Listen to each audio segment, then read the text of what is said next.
Listo, buenas tardes a todos y a todas. Estamos aquí en la sesión del Club de Lectura Isbelia. En esta ocasión nos vamos a reunir para discutir el libro El último encuentro del autor húngaro Sándor Márai.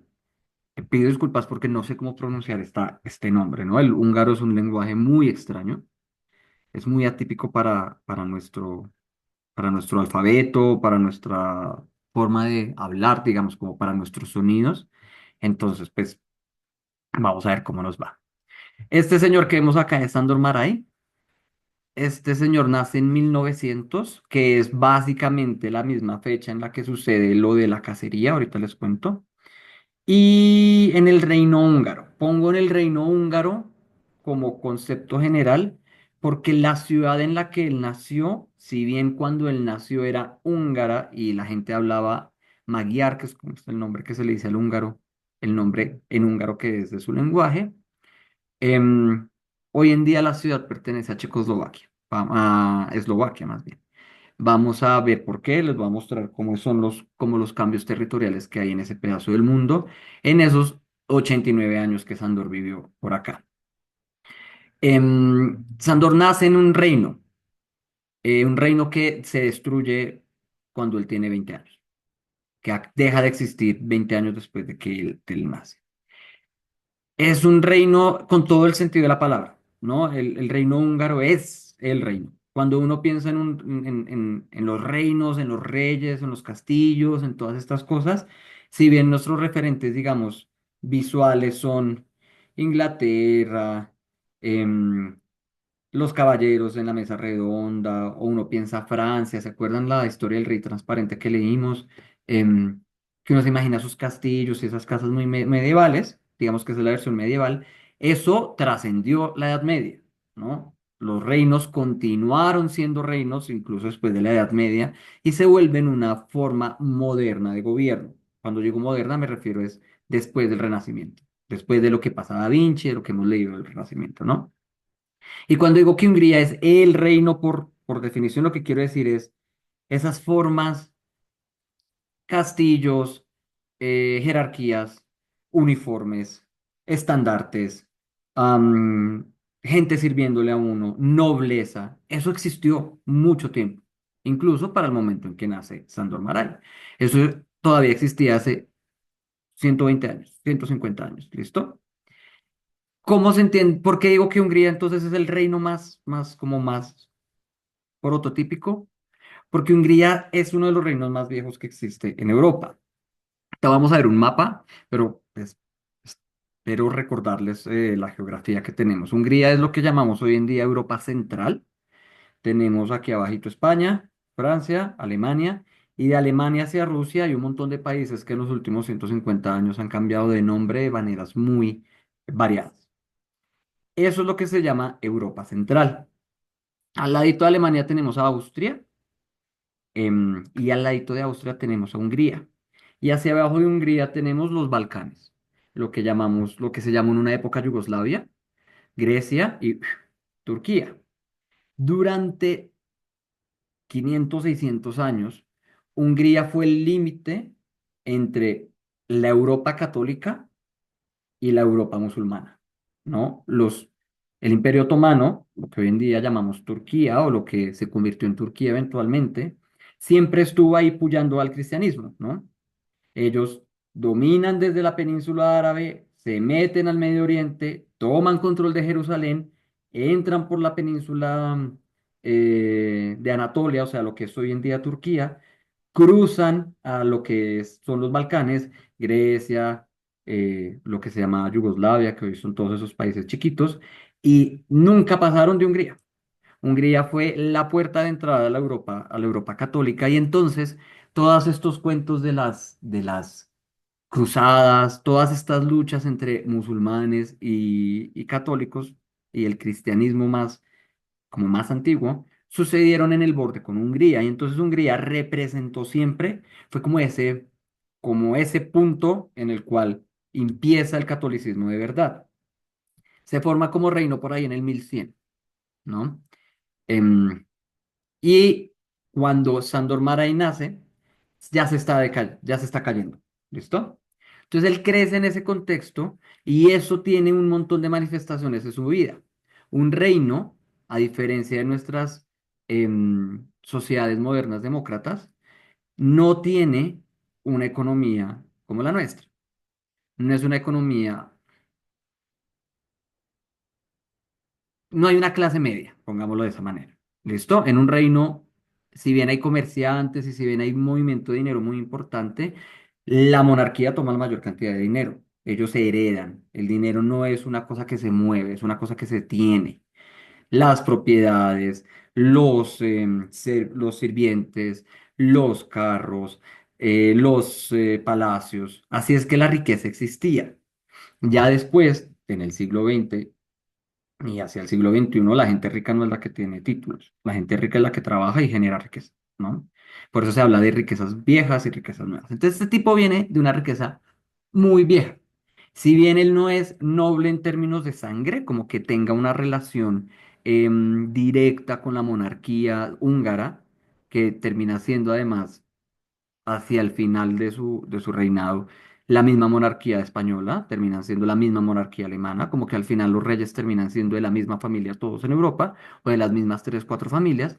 Si bien Sandor no tiene esa relación, digamos, de sangre, su familia, sí desde hace muchos añitos antes de que él naciera, desde sus abuelos o bisabuelos, tienen muy buenas conexiones con los reyes. Y entonces tienen puestos nobles. Sus abuelos, si no estoy mal, tienen un título, son duques o varones o algún tipo de esos títulos que para hoy en día nosotros son solo títulos, pero que en su época se traducían en riquezas. Ser dueños de tierras, recibir o vivir casi de la producción de esas tierras. Cuando yo soy varón, cuando yo soy duque, no solo estoy gobernando, sino que toda la producción económica se me queda a mí la gran mayoría.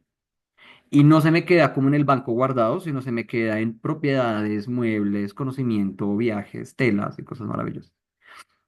Entonces él viene de una familia muy burguesa. ¿Qué quiere decir eso? Familia que todo el mundo estuvo conectada a la monarquía, que todo el tiempo estuvo conectada a la monarquía y que por lo tanto tienen un montón de privilegios. Sus papás tienen, el papá es abogado, si no estoy mal, su tío y sus abuelos tenían un montón de conocimiento y un montón de cosas por el estilo.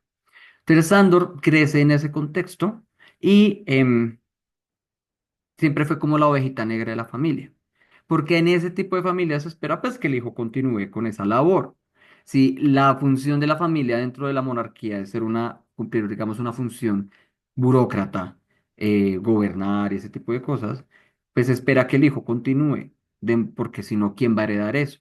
Y Sandor desde pequeño demostró ser una persona artista, creativa, escritora, muy crítica, ¿no? Entonces, sus primeros textos se los tiene que publicar con seudónimos para no manchar el apellido. ¿Sí? Como tener un poeta en la familia, en ese tipo de familias, era como, uy, nosotros no somos familia de poetas, somos familia burguesa. Entonces él estudia un montón de cosas, él lo tienen entre derecho, filosofía, lo tienen que mandar lejos porque es un poquito comunista. En esa época el comunismo estaba surgiendo bastante, estaba bastante sonado en esa parte de Europa. Él es un poquito comunista, él es un poquito adverso a todos esos valores burgueses, entonces lo van sacando de la familia poco a poco. Ese tipo y bueno, y todo su ejercicio creativo es hablar de qué es ser burgués. Fíjese que él tiene una novela, la segunda que aparece acá, aquí solo puse las novelas más importantes publicadas en español, pero tiene chorros de novelas, cuentos, ensayos, obras de teatro y poesía, que no toda está traducida al español porque es un autor que además está renaciendo apenas, reapareciendo, por decirlo así. Entonces, él, por ejemplo, tiene esta obra que es de las más importantes, Confesiones de un burgués, que es de las más tempranas, que tiene un aspecto autobiográfico y él dice, vea, pues es que yo crecí en este contexto y esto no me gusta. Esta burguesía es vieja, es anquilosada, es formal, es de militares y de un montón de cosas así, como el papá de Henrik. Fíjese que el papá de Henrik no le daba la mano a nadie.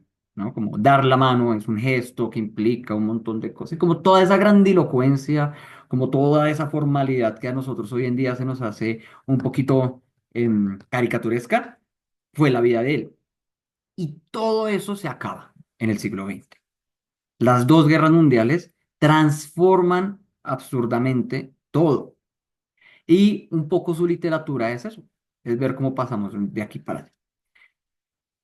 Fíjense que además él nace Les digo, a los 20 años ya no existía Hungría como él la conoció, porque ya pasó una guerra mundial y él vive Primera Guerra Mundial, Segunda Guerra Mundial y Guerra Fría. Le tocó a él toda su vida en un país que es el epicentro geográfico de todas estas disputas. Cuando pierden la Primera Guerra Mundial, Hungría es de los perdedores. Ahorita vamos a hablar por qué, o les voy a mostrar por qué. Se exilia porque hay una reorganización y luego la Segunda Guerra Mundial empieza a aparecer, él termina yéndose a Italia y cuando ya en la Segunda Guerra Mundial acaba y Hungría cae bajo los soviéticos, bajo los comunistas, él ya no puede volver. Porque si bien él en su juventud era comunista, pues a los ojos de los comunistas él es un burgués más. Él es la clase social que hay que acabar. Él es el millonario que hay que tumbar, quitarle su poder para redistribuir la riqueza a la mano obrera que es la que está surgiendo. Am, Porque también hay un paso de la economía de cultivar y explotar y producir pequeños objetos a la producción industrial, que es lo que hace también, como el surgimiento de la clase obrera, del empresario, de la fábrica, que es todo lo que pelea el comunismo. Entonces, si bien él era comunista de chiquito y por eso le tocó como que la familia lo sacara, eso no lo salva de que cuando lleguen los comunistas a Hungría lo quieran matar, porque él es un burgués a fin de cuentas, es un millonario, es de una familia vieja.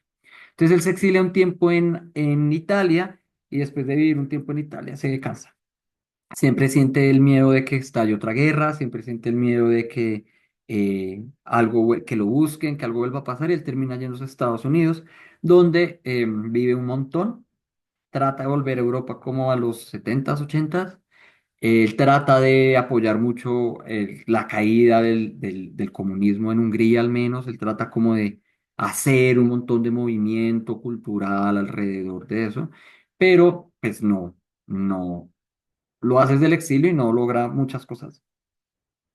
Durante todo ese tiempo es censurado en Hungría y él sufre o tiene que buscar muchas puertas para ser publicado, lo publican en Alemania en algunas ocasiones, em, tratan de buscarlo desde Italia para publicarlo cuando él vive en Estados Unidos, pero él no logra realmente establecer un buen canal de publicación.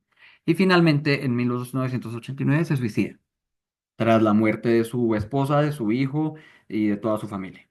Se termina suicidando y no alcanza a ver, digamos, la caída del comunismo en Hungría, que era lo que él estaba esperando.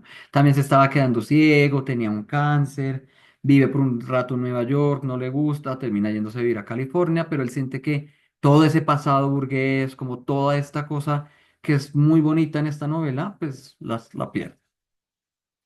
Nuestra novela, se me perdió, el último encuentro es del 42, ya empezó la Segunda Guerra Mundial. ¿Listo?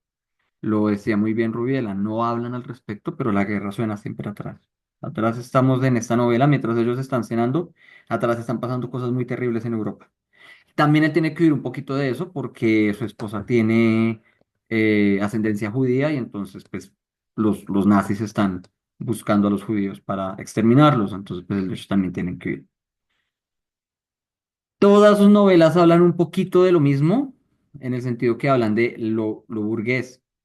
Divorcio en Buda, por ejemplo, habla sobre qué es vivir en un matrimonio burgués.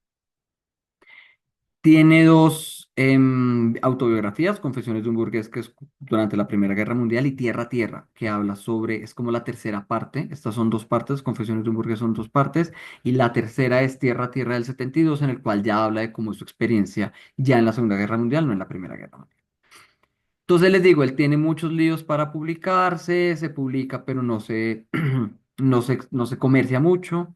Y ya es hacia el final cuando ya se empieza a liberar Europa Oriental del comunismo, que empiezan a republicarlo. Entonces, Sandor Maray es un autor muy nuevo en términos de que hasta los 80s y 90s empezó a traducirse, empezó a mandarse a otros lados y empieza a decirse, oiga, este tipo era muy bueno, este autor es importante, vamos a leer.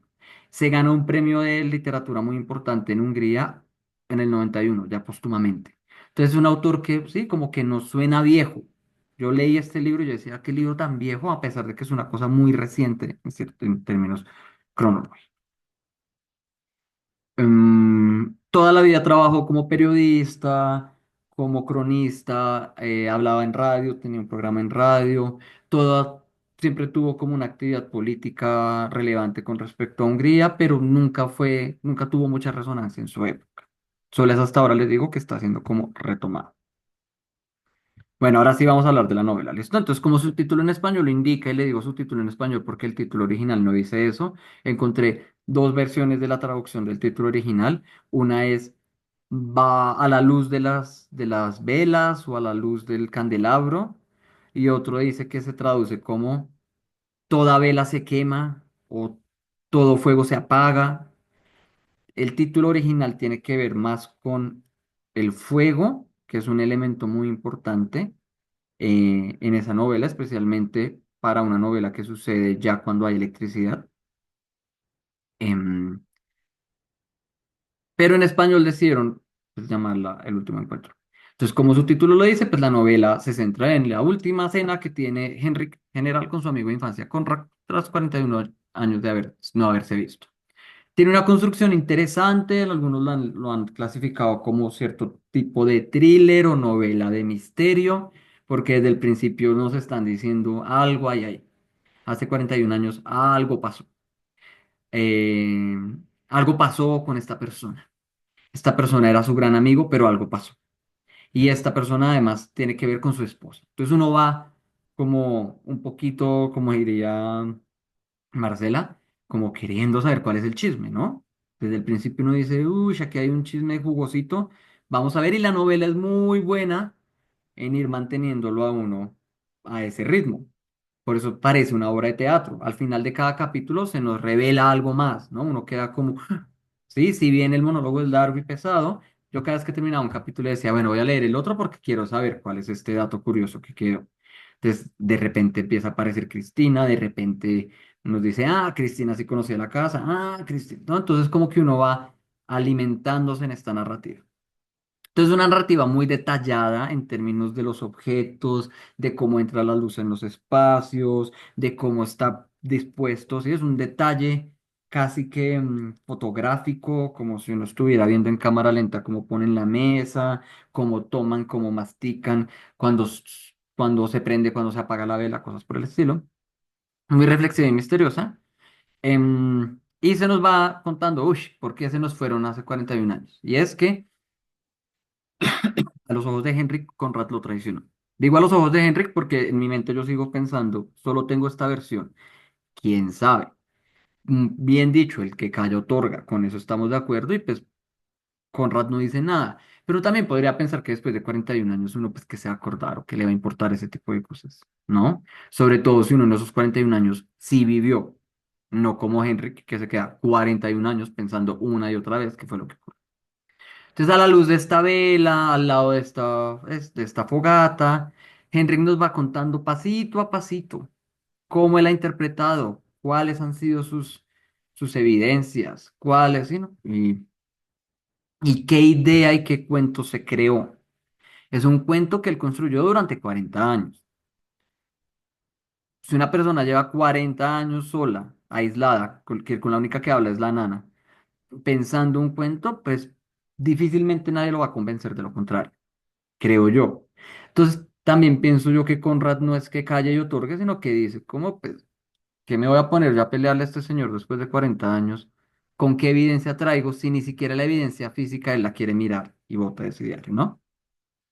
Y todo para hacerle una pregunta, y es, ¿Cristina sabía? Y la respuesta nunca llega. Yo también por eso preguntaba, ¿ustedes creen que Cristina sabía? Si uno le cree a Henrik, sí, a Henrik, pues sí, Cristina sabía. Pero como es la única persona que habla, yo sí dejo ahí sobre la mesa, como doy el beneficio de la duda y pienso como, uy, de pronto, la historia es otra. Lamentablemente, pues la novela decide mostrarnos solo una parte. Por eso yo digo que es una novela rara.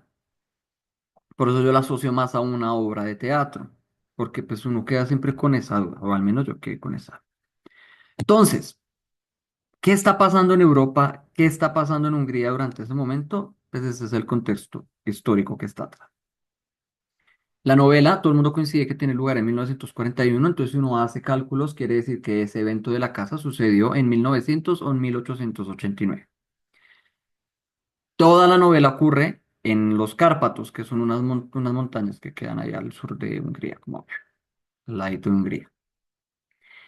Y en esos 40 años Hungría, como les digo, cambia un montón. Pasa de ser el reino, el imperio, la manifestación católica de lo que es Europa, a ser un país que, no sé si ustedes que han ido a Europa alguna vez han ido a Budapest.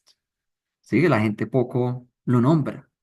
La gente va a París, a Madrid, a No, Londres. pero voy en 2 meses. O Claudia, nos cuentas qué tal te parece. Porque cuando uno va, mis amigos que han ido me dicen que es impresionante la capital que es. Es un imperio. Se nota que hubo una época muy grande en la que hubo mucha plata. Es como Austria. Uno no piensa en Austria como un lugar importante o como un lugar relevante, pero en su época ellos eran el centro del mundo. Entonces les voy a mostrar cómo sucedió esa transformación. Esto entonces, aquí tenemos a Italia, tenemos a Suiza y aquí tenemos a Alemania. Esto aquí arriba, eso es Polonia y esto es Rusia. Todo eso que tenemos acá es lo que se llama el Imperio Austrohúngaro. Resulta que en esta época aquí arriba existía una cosa llamada Prusia, que es como una mezcla de lo que es Polonia, Alemania y Rusia hoy en día. Ya hoy en día no queda nada de lo que fue Prusia en términos de continuidad histórica. Pero Prusia era muy importante, tanto que ellos querían tomar control de lo que había abajo. Y que había abajo, lo que es amarillo, es lo que llamamos Austria. ¿Listo? Aunque hoy en día Austria solo es este pedacito. ¿Listo? Todo eso que hay ahí arriba era Austria y los austriacos y los prusianos tenían unas guerras muy fuertes. En la última guerra que tienen, a los austriacos les toca rendirse. Y ellos dicen, güey madre, si yo me sigo rindiendo, voy a desaparecer. Entonces ellos tocan al vecino, que son los húngaros, y les dicen, aliémonos. ¿Cómo se hacían las alianzas? Matrimonios. Entonces ellos deciden formar una alianza monárquica, pero extrañamente y en una movida geopolítica muy atípica, para su momento, no subsumen un imperio al otro. No dicen, ah, bueno, nos casamos, entonces los húngaros ahora son austriacos o los austriacos son ahora húngaros. Todo lo contrario, ellos deciden mantener una monarquía doble. Por eso se llama Imperio Austrohúngaro. Ambos se reconocen como independientes en el sentido en que una cosa es Austria y la otra es Hungría, pero en términos políticos y de administración, en términos de quién es el monarca, el rey o el emperador recibe ambos títulos, emperador de Austria, rey de Hungría, y mantienen cierta equidad en términos de ser independientes. Incluso sus banderas eran dos banderas pegadas. Y a ellos les va muy bien, les va bien como por 60 años. El problema con toda esta región, además de que lo que les decía, que es que aquí abajo está el Imperio Otomano, que está siempre queriendo entrar, queriendo entrar, queriendo entrar, es que esta es una región étnica muy variada. Si bien podemos decir que todo esto era Hungría, había población de todo tipo. Tenemos eslavos, tenemos checos, tenemos croatas, tenemos serbios, tenemos un montón de personitas por ahí, bosnios, dando vueltas. Toda esta gente por acá se cree a veces italiana, a veces no se cree italiana, ¿no? Entonces, como que esa variabilidad étnica hace que sea muy difícil de gobernar. No hay una manera fácil de unirlos a todos. A los franceses es fácil unirlos a todos, todos son franceses. A los españoles es fácil unirlos a todos, al menos creemos que todos son españoles. Uno va a ver y no. ¿Sí? Como que, claro, cada región tiene su dialecto, tiene, igual pasa con Italia, igual pasa en todo el mundo. Pero esos otros reinos lograron establecer como una hegemonía cultural mucho más fácil que estos. Estos además no solo tienen el problema de que son muchas etnias, sino que son muchos lenguajes, y lenguajes raros. El francés, el español y el catalán suenan parecido. Francés, español, portugués, catalán, todos vienen del latín, el italiano, entonces suenan parecido. Ahí se pueden distinguir. Yo puedo decir, aquí empiezan a hablar español y aquí empiezan a hablar francés y más o menos nos va bien. Sin embargo, aquí el húngaro además, como idioma, es un idioma extraño, es el único que no está relacionado ni con el griego ni con el latín. Ahí. Ellos tienen un origen propio, es como una isla lingüística y entonces eso es de administrar esa vaina es bastante difícil. Entonces ellos tienen que hacer un montón de cambios, ¿no? Entonces tengo que poner a este, es una estrategia militar constante. Y ellos tenían un gran problema con esta gente de aquí abajito, los bosnios, los serbios se llamaban en esa época, miren que están aquí al lado de Serbia y todo este pedacito se llamaba así. En general se llamaban los serbios. Y es que ellos no querían hacer tanto caso. Ellos eran bien insurrectos. Esta gente ya empieza a escuchar el ruido del comunismo. Esa gente ya está cansada un poco de la presencia otomana y esa gente quiere ser un poquito independiente. Y ellos dicen, no, no, no, no, no, no te puedo dejar ser independiente porque pues estás en el borde con los otomanos y no quiero perder esa posibilidad, yo quiero tener control sobre esto. Entonces, para mostrar un poco de poder, mandan desde la capital del imperio al archiduque Francisco Fernando a Sarajevo. El objetivo es que él haga presencia política y que diga, oiga, se me calma, ustedes son parte de un imperio, ustedes van a ser parte de un imperio, ustedes tienen que responder al imperio. Y un terrorista de esa época, nacionalista, dice no más, nos mamamos de estos imperios, nos cansamos de esta ida y volterería de que le estamos trabajando a un montón de gente y matan al archiduque. Y cuando matan al archiduque estalla la Primera Guerra Mundial. Esa es, digamos, la excusa, el mito como el florero nuestro, ¿no? Pues el florero no es el que estalló, pero la guerra. Hay un montón de cosas detrás que hagan que cuando la pelea del florero suceda, se desencadenen fuerzas que están en disputa.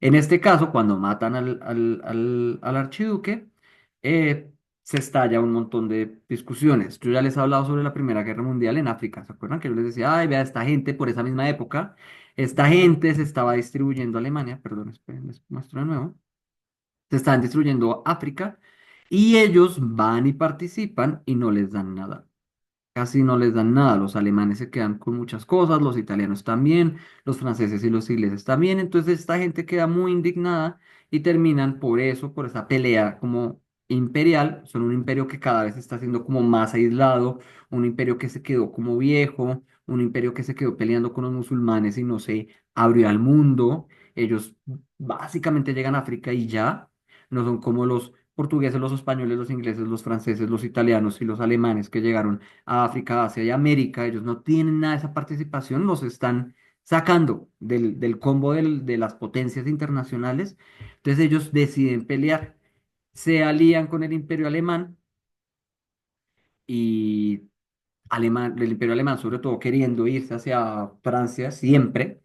Ellos dicen, bueno, yo me alío con esta gente para que no me sigan matando, para que esta gente se controle, todos estos pueblos que están dentro de mí se controlen y pierden. Y al perder, los desmiembran. ¿Listo? Entonces, este imperio tan grande, que eran dos partes, el amarillo Austria y el verde Hungría, termina volviéndose 80.000 países, ¿no? Hungría queda reducido como a un 30% de su territorio, de modo que alrededor de todo esto quedan un montón de húngaros perdidos. De hecho, Sándor nace por este pedacito de Checoslovaquia, ¿no? Em, Se les dan pedazos a Polonia, que se restablece después de que se acaba Prusia. Austria también queda muy reducido, Alemania queda completamente aislado y se le da toda la autonomía a todos estos pueblos que hay acá abajo. En ese momento se llama Reino de los Serbios, Croatas y Eslovenos, que luego es lo que se vuelve Yugoslavia, que luego es lo que se vuelve los 80 países que hoy en día hay ahí. Y los rumanos y los bulgaros empiezan como también a crear sus propias identidades nacionales, teniendo siempre como referente a los rusos. El imperio ruso se alía con los franceses y con los ingleses para también controlar la expansión del imperio austrohúngaro hacia sus territorios. Los soviéticos siempre quisieron tener control sobre este pedacito, pues los rusos, y con este estallido de la guerra dicen, ah, bueno, nos metemos por ahí. Pero eso sucede en 1914, el asesinato de Francisco Fernando. Como el imperio ruso le mete tanta plata y tanta vaina a una guerra que las personas en Rusia consideran que no es una guerra de ellos, se abre la brecha para que entren los soviéticos y que ocurra la Revolución Rusa de 1917.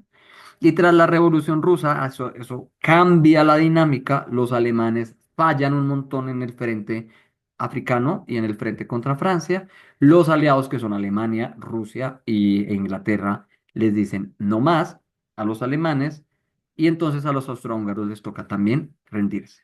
Y entonces Hungría queda completamente chiquita.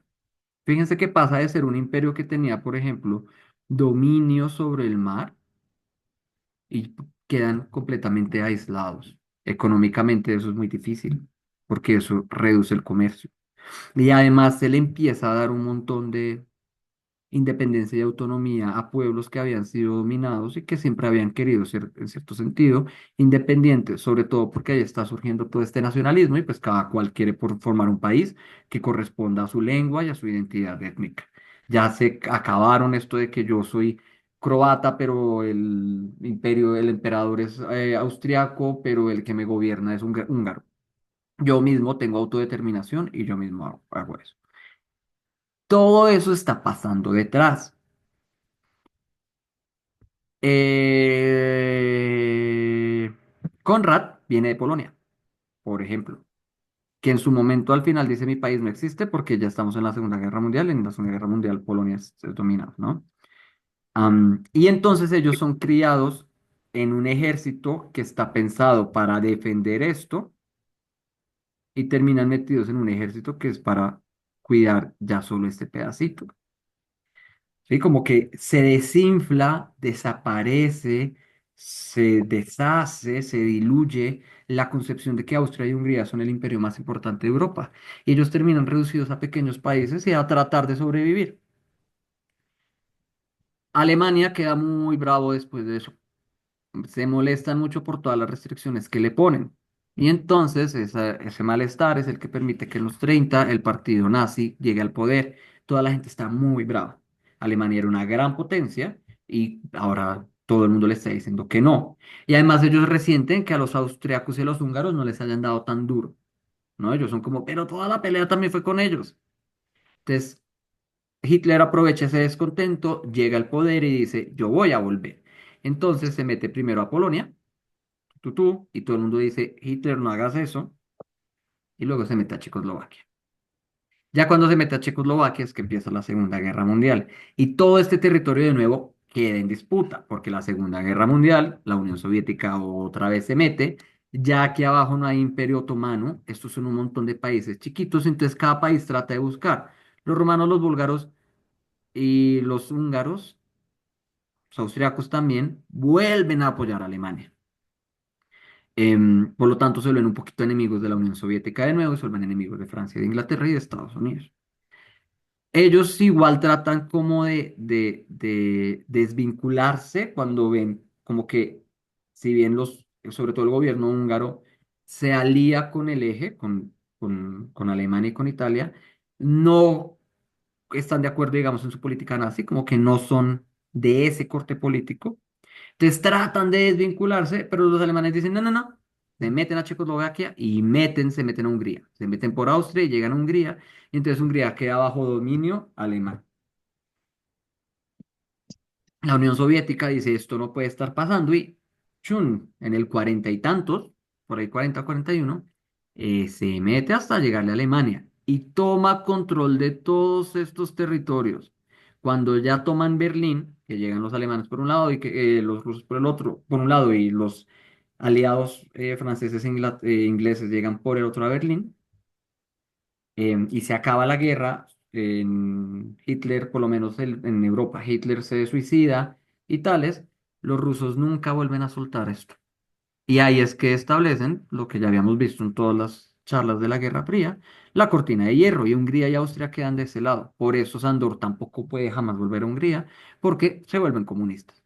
Los húngaros fueron, digamos, los más parados, por decirlo así, los que más se le enfrentaron a la Revolución Rusa. En los 50 tienen una revolución adentro, los estudiantes dicen no nos gusta el comunismo, queremos cambiar, pero el gobierno soviético los reprime. Y entonces Andor pues nunca logra volver a Hungría y solo hasta antecitos de la caída del muro, Hungría y Austria abren sus fronteras y la gente se le empieza a volar a los soviéticos hacia el oriente, hacia el occidente. Y eso empieza a quitarle poder a la Unión Soviética y eso es lo que desencadena en la caída del muro, ¿no? Como que la gente empieza a ver, ah, bueno, si Hungría se puede liberar, todos nos podemos liberar, Europa Oriental, Alemania Oriental se puede liberar, Checoslovaquia se puede liberar, Polonia se puede liberar, entonces empieza a caerse poco a poco, digamos, como ese frente político. Nuestra historia no llega hasta la parte soviética. Nuestra historia solo llega en la parte en que Hungría está ahí aliándose con los alemanes, pero como solo para defenderse en un territorio que está en constante disputa. ¿Listo? Entonces, esta es la situación política que hay detrás. Y eso, todos esos cambios, digo yo, esa es la lectura que quiero ofrecerles, implican, es el tema que hay detrás de la novela o es la lectura que podemos tener de la novela. Acuérdense que yo les decía, podemos leer esto como, podemos acercarnos a este libro como, hey, las cosas antes eran distintas y hay una nostalgia por ese pasado. Entonces vamos a hablar de los temas de la novela. Luego hablamos del de la amistad y el de la mujer, porque creo que están menos asociados a la parte histórica. Voy a centrarme en dos temas muy importantes, la burguesía y la globalización. La primera es la burguesía. Les digo que Sandor Márai es hijo de burgueses, que siempre habló al respecto, y les hablaba como de este reino tan importante que era Hungría, ¿no? Y ellos tenían esos valores de la nobleza, de las instituciones, de los militares, de los uniformes, no esa visión industrializada que ya estaba sucediendo desde hace rato en Inglaterra, por ejemplo, que ya había llegado a Francia, que ya había llegado a Alemania. Ellos todavía eran muy viejos en eso. Y eso se ve muy bien en el personaje principal. Henrik mismo lo dice, yo no tengo que hacer nada, yo nací ya con una estrella encima. Y ese es la gran resentimiento que tiene su amigo, que su amigo no es burgués, su amigo no tiene acceso a nada de eso. Su familia vive completamente endeudada. Es una familia que no puede comer, que no puede vestirse para mandarle la plática a este muchacho para que él pueda vivir. Y ese es el cambio que sucede en ese siglo. La vieja plata, la vieja burguesía, toda esta gente que tiene la posibilidad de tener castillos, terrenos, caballos, mesas, enormes candelabros, vinos viejísimos, eso ya no funciona, eso ya no sirve. La mayoría de la gente ya no vive así, eso es viejo, eso es oxidado y eso hay que acabar.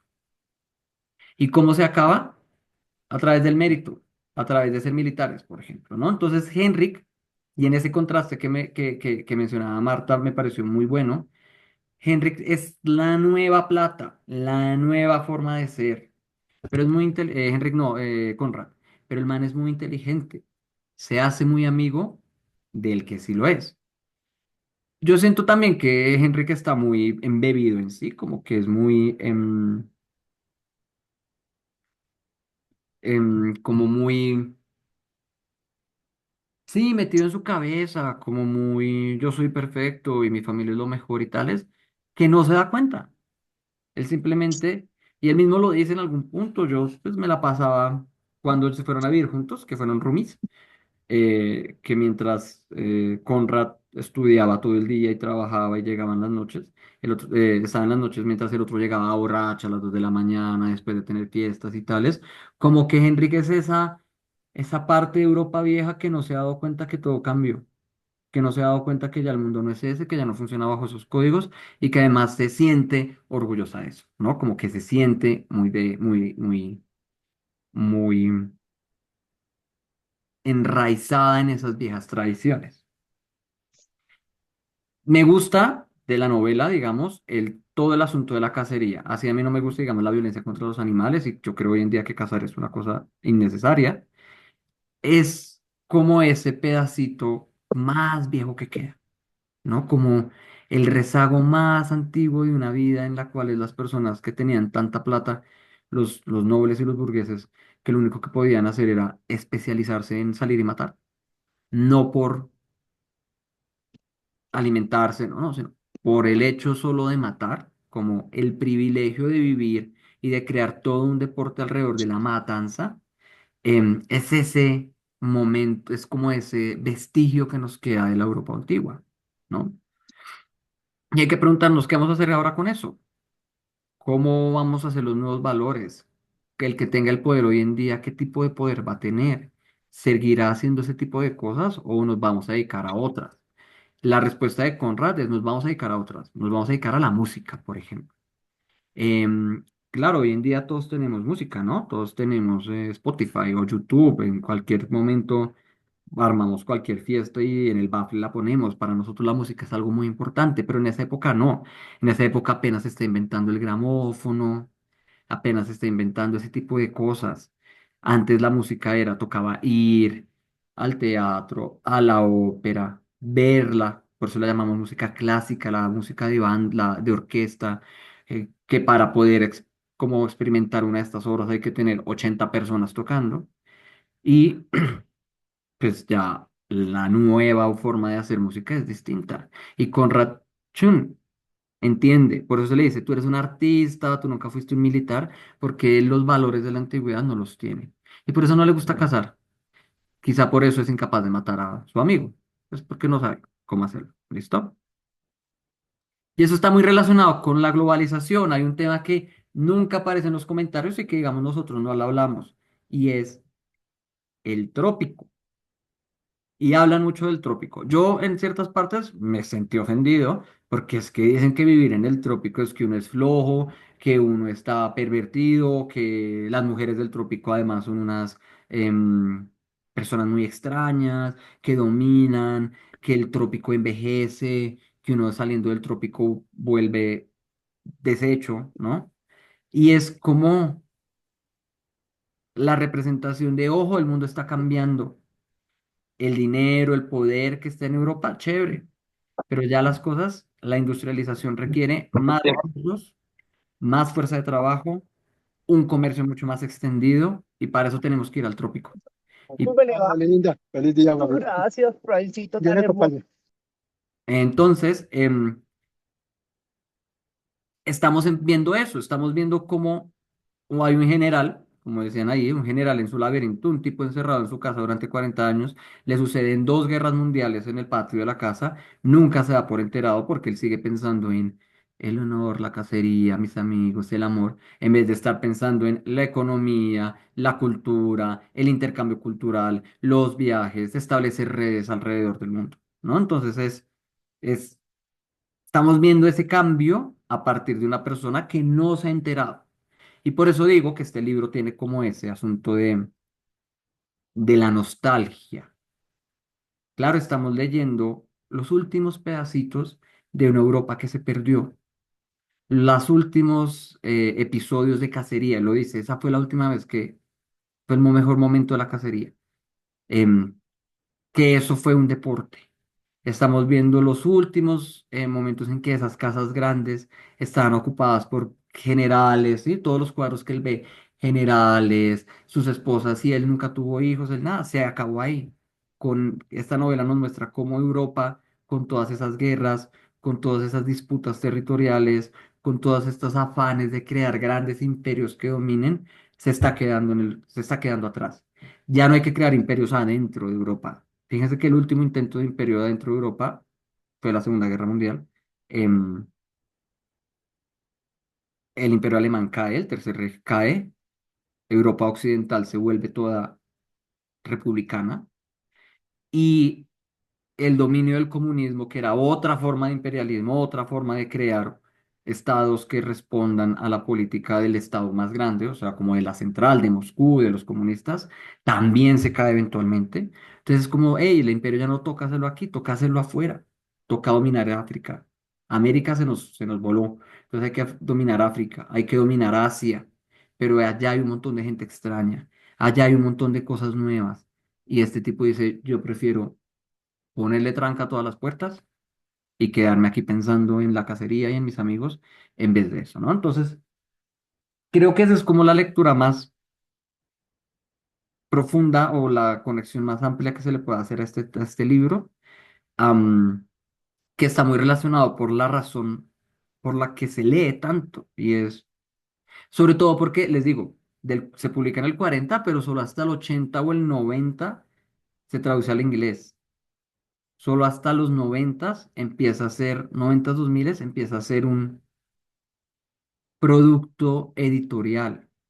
Solo hasta después de que Sandor Maray se muere, empieza a reconocerse que él es un autor importante. Y, como bien lo decía Rubiela, es quizá el único autor húngaro que uno sabe que existe. Debe haber más, seguramente hay muchos más. Pero en términos del mundo editorial y de la, digamos, popularidad de los autores, este es de los poquitos que queda, porque está apenas como volviendo a salir y salió a un mundo en el cual no fue pensado, ¿sí? Este libro no fue pensado para, quizá, o el público que lo debía leer estaba pensando en otras cosas. Y nosotros lo estamos leyendo con ojos ya postguerras, posguerra fría, en el que ya sabemos que estas disputas del comunismo y tales nunca surgieron, nunca tuvieron frutos, que lo que ganó fue el capitalismo, que ganó la democracia, que ganó la idea de república, que ganó el sistema globalizado bajo las Naciones Unidas, en el cual es un foro abierto, que todos discutimos, en el cual llegamos a acuerdos antes de meternos a guerras. Ya se acabó esa doctrina militar, esa forma de ser hombre que consiste en salir y matar, ¿sí? Como él lo dice muy bien en la casa, ¿no? Como la cosa que más hace al hombre es su posibilidad de matar por el hecho de matar. No, ya todo eso se quedó en el pasado. Estamos en un nuevo mundo y en este nuevo mundo leemos este libro que es tan viejo y decimos como, wow, chévere, raro, aburrido, diría yo. A mí el texto en muchas partes me aburrió, pero sí tiene como ese aire, como color sepia, como olor a guardado, como palabras que no conocemos, eh, grandes mansiones llenas de polvo, ¿sí? Como si este texto sucedió en 1941, ya para 1941 había luz eléctrica, ya había cámaras, ya había automóviles, ya había un montón de cosas, pero en esa finca, en ese castillo, en ese lugar, eso todavía no ha llegado. Todavía estamos hablando de cuadros. Sí, todavía estamos hablando de cenas a la luz de la vela, todavía estamos hablando de sentarnos al lado de la fogata para que no nos dé frío en vez de poner calefacción o cerrar las ventanas o traer cobijas o qué sé yo. Toda la tecnología que nos ha alejado de esa forma tan arcaica de vivir, que era tan europea y que era tan del privilegio, ¿no? Como todo el mundo vivía mal, nadie tenía electricidad, pero la gente rica tenía castillos y un montón de cosas para hacer. Y gente que le pusiera fuego, ¿qué? Como madera al fuego y gente que nos sirviera y gente que nos limpiara. Este tipo solo tiene que decir, oiga, viene un amigo a cenar. Le dice a la nana, alcanzamos y la nana le dice, pues me tocó levantar a todo el mundo y mover y despertar y tales, pero lo hacemos. Como que todo ese, como economía burguesa del servicio, eso ya no existe para nosotros. Y creo que por eso nos atrae un poco, yo creo que por eso se lee con unos ojos nuevos y es chévere, en cierto sentido, como ir a ver una antigüedad, aunque pues las antigüedades solo se ven, ¿no? No se usan, ya uno no las integra en su vida, se vuelven como objetos decorativos. Hay otros dos temas que están muy relacionados, que son la amistad y la mujer. Yo coincido y además el texto nos da par de pistas para decir que estos dos están enamorados. En alguna parte dicen una cosa muy extraña, como muy extraña nuestra visión del sexo y del género hoy en día, y que me gustaría explorar, como saber qué pensaba, qué se decía al respecto del sexo y como esas formas de relacionarse no heterosexuales, porque en alguna parte dice cómo se conocieron a esa edad donde los niños todavía no han desarrollado su sexo, su amor era muy, no sé qué dice. Pero sí, dice que ellos se conocieron y se enamoraron antes de que se hayan vuelto hombres, ¿no? Entonces, pareciera que hay incluso de esa parte de los papás del papá de Henrik, una aceptación muy clara de que son amantes, no en términos sexuales, sino más bien como en un sentido más platónico, ¿no? Como se aman de verdad. Fíjense que además Cristina nunca habla. Sabemos que se conocen así y ya está, pero cómo se enamoraron, eso no nos importa. La historia importante, la relevante, es el amor entre hombres. El amor entre hombre y mujer es funcional, es para tener hijos, es una función social, es algo que hay que hacer, el matrimonio sucede, todo el mundo lo hace, pero lo especial y el tema central de la novela es cómo se aman dos hombres y cuál es la verdadera traición. Henrik tiene durante 8 años a su esposa ahí y nunca va y le pregunta, no cuenta los días, no hace tanta parafernalia, incluso cuando se va a morir, la deja morir. No es su afecto principal, no es el amor que más lo llena, no es el amor que lo hace sentir reconocido, es su amigo el que lo hace hacer eso. Entonces hay como una concepción. Hoy en día, es que hoy en día tenemos una idea distinta, pues porque las relaciones homosexuales ya son normales, entonces ya decimos, ah, pues son homosexuales, ¿no? Si hubieran crecido en otro mundo, ese amor se habría traducido, por ejemplo, en la posibilidad de construir familia ahí. Pero como en esa época no existía esa concepción, pues se permitía mucho, como se valoraba mucho el amor entre hombres, llamado amistad, y el amor entre hombres y mujeres se llama familia, ¿no? Entonces hay toda una discusión sobre la amistad. Y les decía, Henrik no se angustia por aclarar las cosas con su esposa, él no. El momento, él espera 41 años, él se afeita, se viste, vuelve a prender luces, vuelve a comer bien por un hombre, por el amor que implica la amistad con su amigo, que conoce desde la infancia, ¿no? Y es la traición que a él le duele, parece no ser que Cristina estuviera con otro, si bien es parte de eso, sino que su amigo lo haya traicionado a él, que haya preferido a la mujer sobre él, por ejemplo, que no haya y que él nunca se haya dado cuenta, ¿no? Entonces, la pregunta que dejo ahí es como, ¿qué implica para los hombres ser amigos? En esa época, ¿qué ritos tenían? ¿En qué consistía ese amor? ¿Cómo lo expresaban? Am, Ellos vivían juntos, bueno, ¿y de qué manera vivían juntos? Son dudas que quedan ahí. Y siento que pues sí. Henrik tiene, Conrad tiene un resentimiento de clases, si le creemos a Henrik, em, pero Henrik le tiene un resentimiento a Conrad como de género, como de, no fue de hombre hacer eso, no es de hombre querer matarme por atrás, no es de hombre no ser capaz de matarme. Sí, no es de hombre huir. Yo que soy el hombre, yo que soy el, y él mismo lo dice, que tengo títulos, propiedades, que todo el mundo me cree, que todo el mundo me ama, que yo alzo la mano y todo el mundo está al lado mío. Soy el que debo defender esta forma de masculinidad que se está perdiendo con estas nuevas formas en el mundo, como en estos nuevos movimientos que hay en el mundo. Y de paso, coincidencialmente, paralelamente, queda la pregunta por la mujer. ¿Cuál es la función de la mujer ahí? Ellos nunca tienen hijos, nunca se habla de tener hijos, que generalmente es la función que cumplen.